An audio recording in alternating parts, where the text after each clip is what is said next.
This is Candid Conversations with Dr. Mayfield, a podcast that resources parents, families, and friends with tools to have important conversations about mental and emotional health. This podcast is brought to you by Mayfield Counseling Centers, helping you find clarity, hope, and purpose. We are so glad that you are here on Candid Conversations with Dr. Mayfield. We are joined by another doctor, Dr. Stafford, the former president of Compassion International for 20 years. That's right. And we are so grateful to have you here. We're going to be talking about leadership and succession, kind of the end of leadership and how to pass on the baton. How to finish well.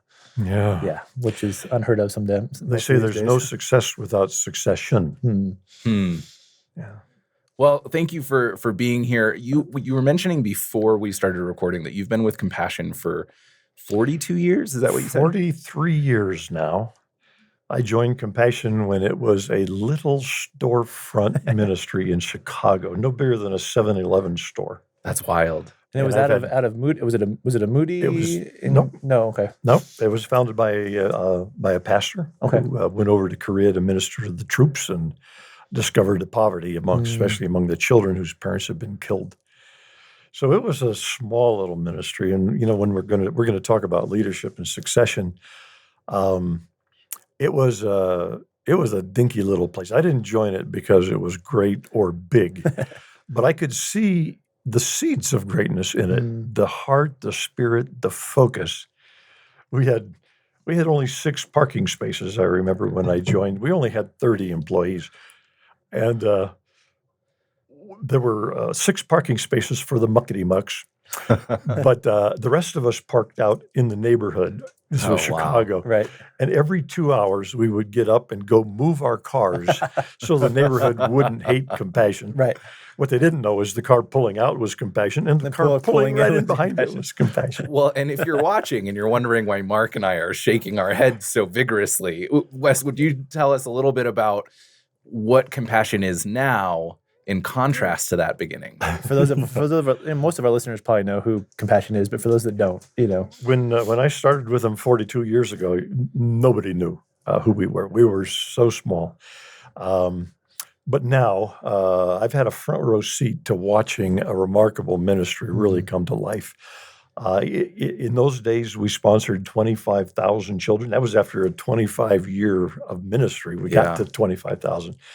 Today, it's 2 million. Wow. And about 4,000 employees around the world. Forbes just informed us that we're the 8th largest nonprofit organization in America. Oh, wow. So I have seen leadership from we all know each other's dogs and cats and kids. To a rather large and pretty strategic and respected ministry. Well, I know that on our time on coffee and breakfast and that kind of stuff, we've talked about how you were picked for succession, and from the former president. I'd love to hear, tell our listeners that story, because I think that's just an amazing story about how somebody saw something in you, back in your time in Haiti and picked you, whether you were ready or not or realized it or not, to take his spot, even if it was was it 10 or 12 years before he left? 17 years. Okay. This man was a remarkable leader. I'll never be the leader that Wally Erickson was. But so I was the 4th president. Okay. Wally was the 3rd president. And 17 years before his retirement and my first year in Compassion, stationed in Haiti, I was just crashing across the country in a Land Rover, working with villages and just loving it. And leadership was the furthest thing from my mind. Absolutely no aspiration for it. Didn't have a big enough ego to pursue it. And he saw something in that 27-year-old young man and came home and he said to his wife, I have found my successor. Now, he had the good sense not to tell me, because I would have turned and run. Right. But what he did was very quietly orchestrate the path of my career. That's how I became Dr. Stafford. He knew that would be an essential part of it. He moved me from department to department to department until finally I was over it all while he was still there. At that point, he approached me to say, Wes, I think, I don't know if you've read the tea leaves or not, but I have been preparing you to possibly my successor. And it was something because I can't believe how naive I was. I was loving being Wally's right hand. I used to have a plaque on my wall that actually said, "Use me, O Lord, in your kingdom, especially in an advisory capacity." And then he put me in charge of marketing, the most quantifiable, visible thing in the whole place. And I remember thinking, I'm doomed. They're on to me now. I don't aspire to lead, and I don't know anything about leadership. But after all those years of very careful mentorship, Wally, we were elk hunting in Colorado, and we were sitting on this cliff, and he said, Wes, I'd like you to be willing to put your name in as my successor. And I remember saying, Wally, I have no interest in leadership from what I know and learned academically about leadership. I don't have the personality. I don't have the drive for that. And I remember telling him, Wally, if I could give you 10 years of my life, you lead Compassion for 10 more years, and I die 10 years earlier, I would do it in a minute. Mm-hmm. And I remember him, tears welled up on his, obviously we didn't get an elk. We're just talking our brains out on the mountainside. His eyes welled up and he says, Wes, that is very sweet, but you will see that you will be God's person for the next chapter. Mm-hmm. And I remember saying, Wally, I love you and believe you, but I don't know how that is possible. But if you believe that strongly, then okay. Mm-hmm. As it turned out, he had so prepared the board and the whole organization. I don't know how naive I was to not know this, but he had prepared everybody. So there were no other candidates. Right. They didn't put out an executive search. The board simply, you and Wally brought it up, said, well, we've seen the writing on the wall all that time. Wes, are you willing to do that? Now, Compassion at that time had grown to 180,000 sponsored kids. Okay. So it had grown considerably, and I had been the director of development, helping it grow and such. So we were able to get away without a cloud of witnesses looking on saying, have you done due diligence? Have you done the executive search and all? 20 years later, when it came time for me to step out, the place had grown so big that we didn't have that luxury. We actually had such a cloud of witnesses, sponsors around, and staff around the world that we had to do the whole due diligence process. That's just amazing. I'm doing the math in my head, and I'm sure our listeners are too. So when you started, or when you started 25,000 sponsored kids, when you took over as president, 108,000 or so, and by the time you stepped down, I mean, 1.5 million, 2. I mean, Jimmy's been on for how long now? 6 years. Okay, so he's grown it as well. But I mean, just to see the blessing that God placed on you and on the organization for your humility and just your ability to lead well.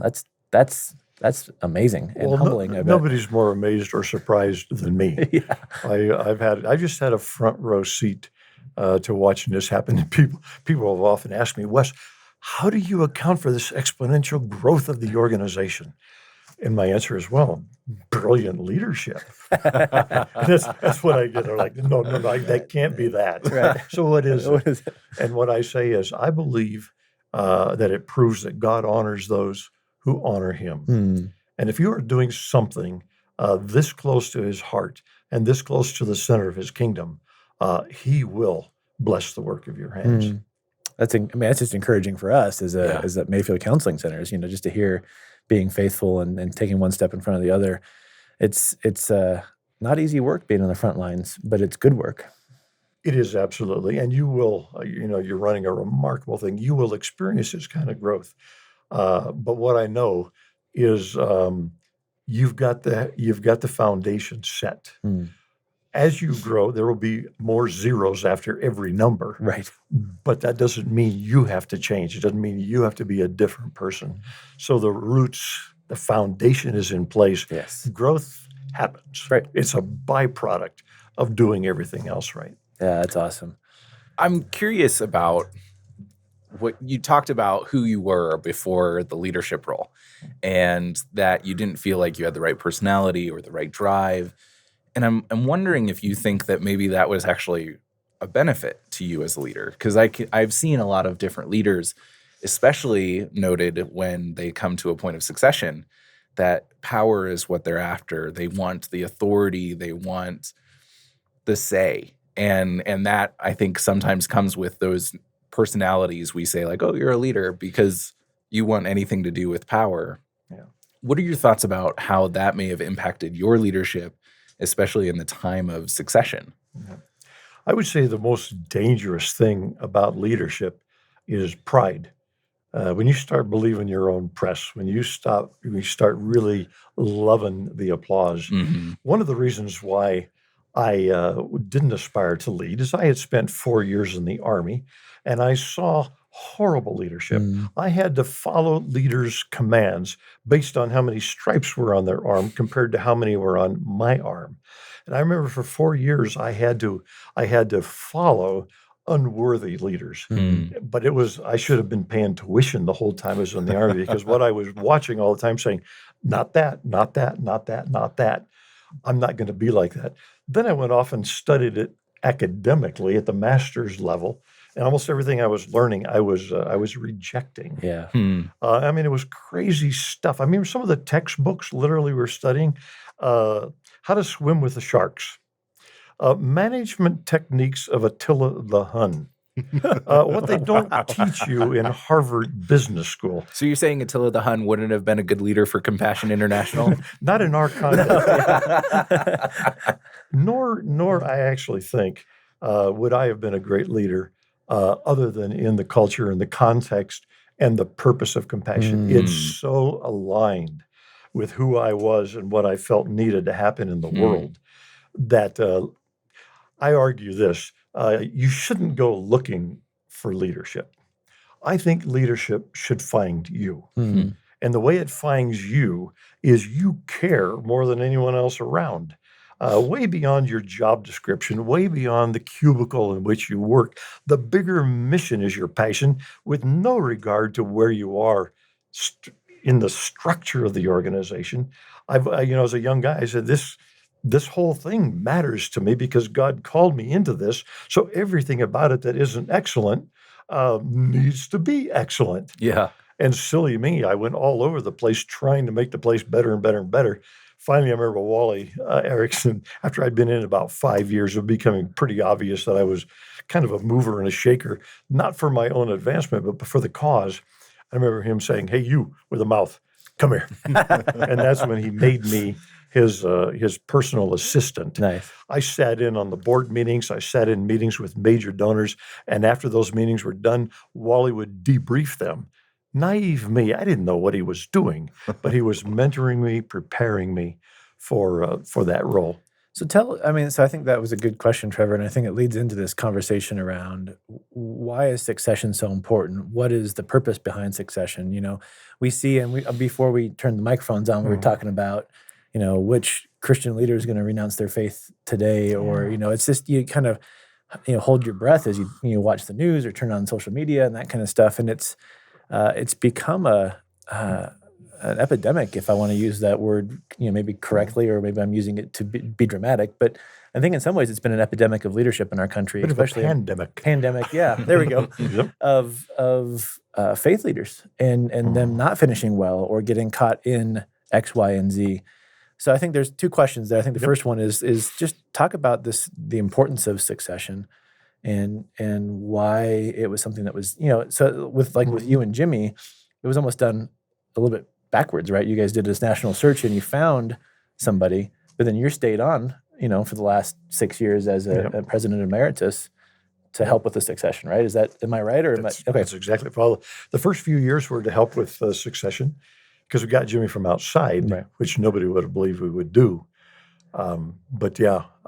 So for the first few years, I was filling in history and philosophy and why on earth did we decide to do this or that?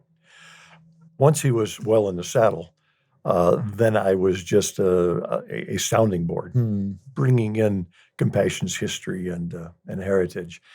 But one of the reasons why leaders fail and fall apart primarily is pride. I don't know that there's another one.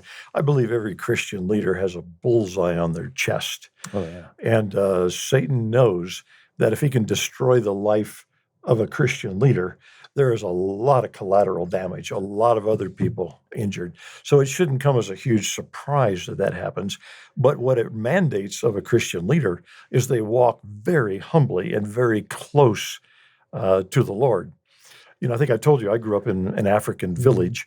And when I first heard that Satan goes about like a roaring lion, this wasn't just some distant story to me. I knew lions. I had hunted them with a sling. I know how they hunt. And so I remember thinking immediately, well, I know what that means. That means that the lion climbs up on an anthill, a termite hill, and he studies the herd of gazelle in front of him. He doesn't just go dashing in there, biting and slashing. He studies it. He's got all kinds of time. And I maintain Satan does the same. He will actually allow a Christian leader huge success, waiting for the biggest moment for the return on investment of the destruction. So what a lion does is he looks for the young. One of the reasons why I fight for children. He looks for the young. He looks for the elderly. He looks for the injured. But when it comes to leaders, he looks for leaders who are distracted and lagging behind, not leading at all. He looks for leaders who have wandered off to the side, assuming, well, everybody will come my way. And he looks for leaders who are strong and out in front, assuming, of course, they're all behind me. And they get themselves marginalized and distanced from their people and from their cause, and they become vulnerable to satanic attack.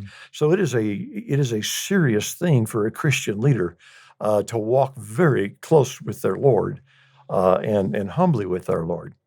When you see an organization grow, as Compassion did from this little storefront to this massive big thing, the biggest temptation is to take more than your share of credit.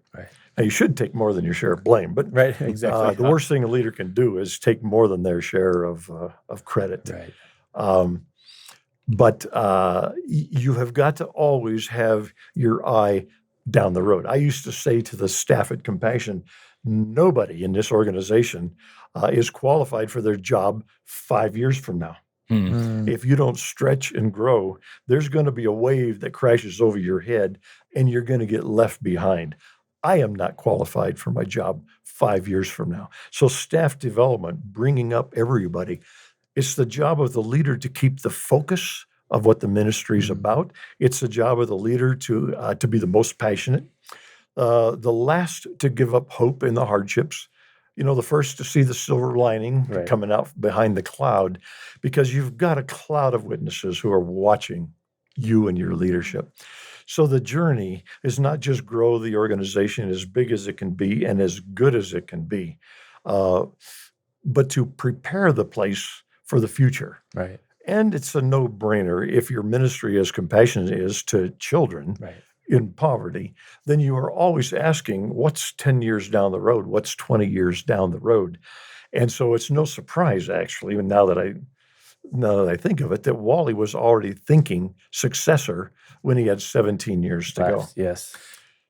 On that, there's a phrase that has really struck me since early college, and it was a pastor saying that a leader who does not form their identity in obscurity will fall as soon as they get on stage.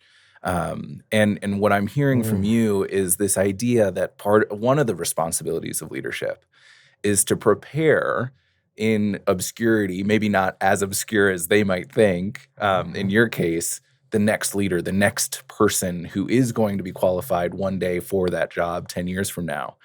And I think that's an interesting way to think about leadership, especially since a lot of leadership is focused on the now and maybe the past, a little bit of the future, but not about when will I give up this leadership?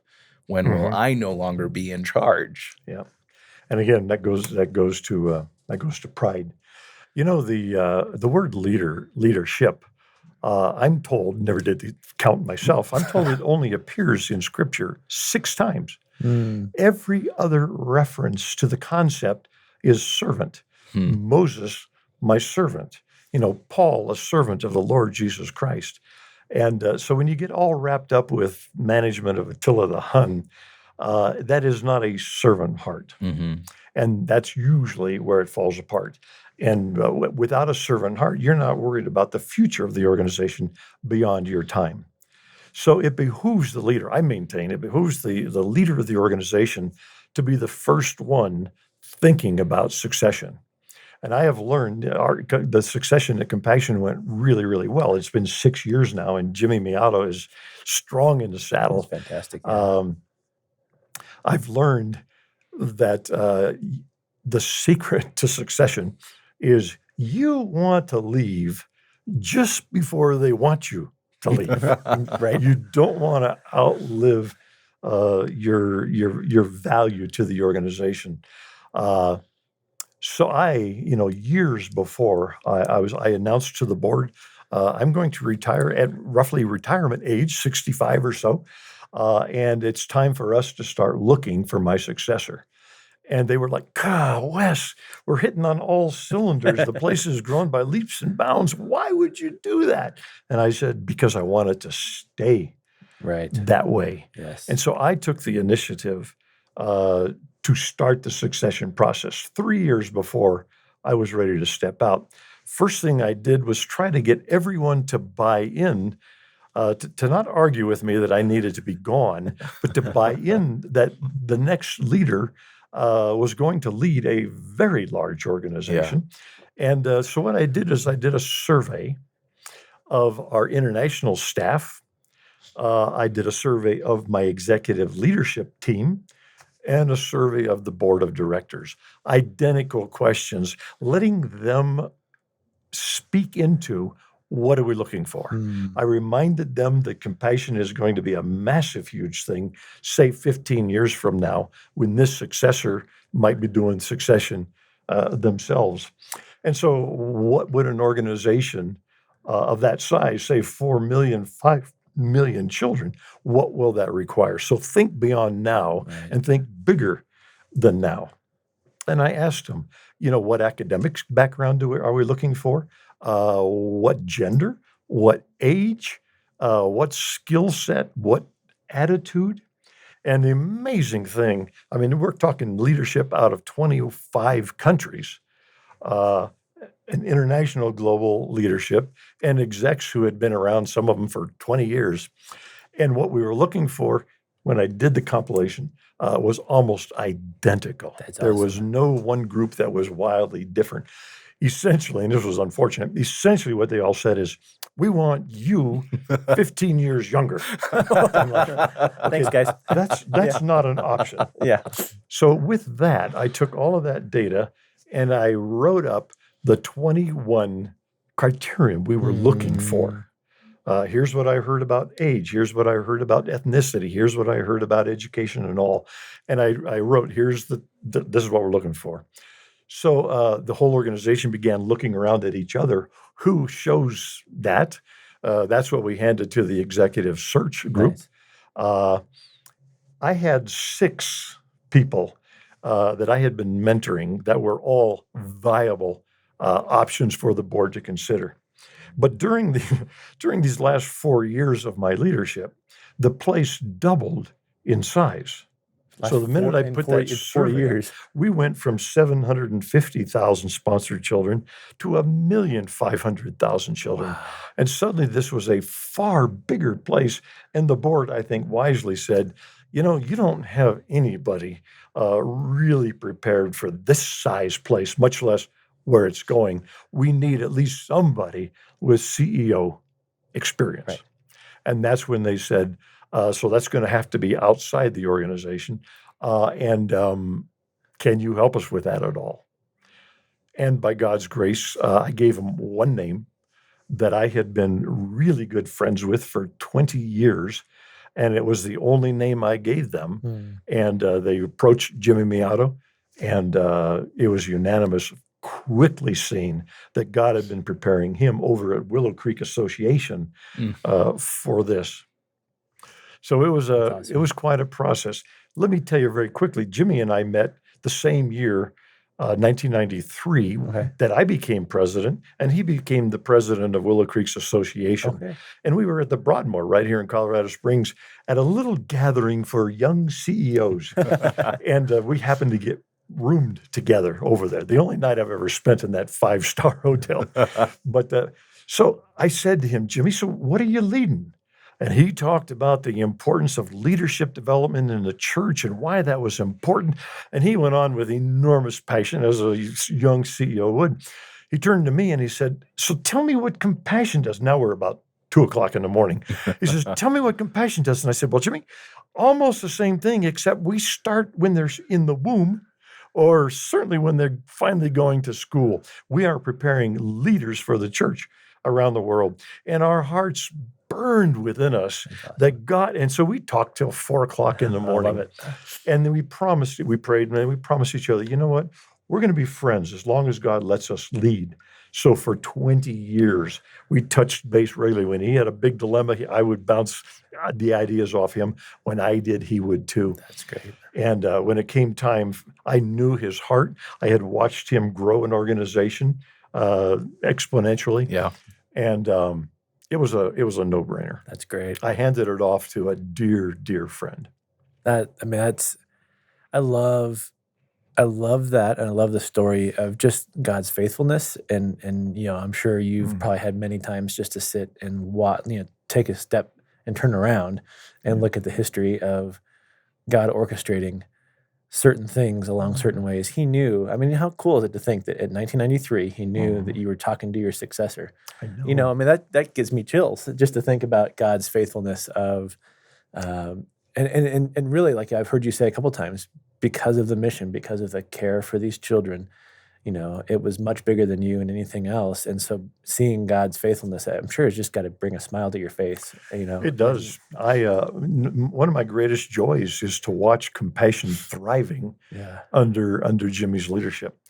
Now, people often ask us, because this, success and succession are back-to-back in the dictionary, but they are worlds apart in the world. Sure. And it usually doesn't work well. So people are often coming to Jimmy and me and saying, would you talk about succession?